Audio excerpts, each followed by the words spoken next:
Hello everyone. Today, we're going to draw a crab.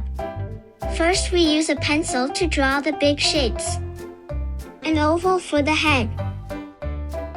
2 big C's for the arms. 2 ovals for the claws.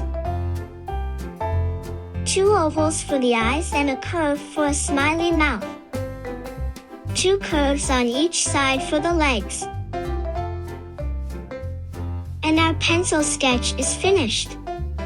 Now we take a black marker to draw the clean lines. Trace the head and eyes and add 2 dots for the pupils.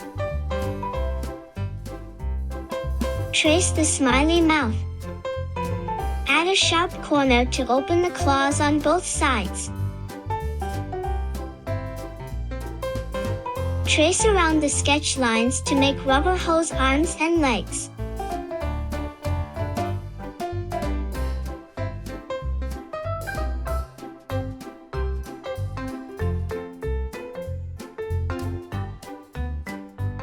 Great! Our line work is done. Erase the pencil lines and color your drawing. And our drawing is finished. Awesome job! Please like and subscribe for more fun drawing tutorials.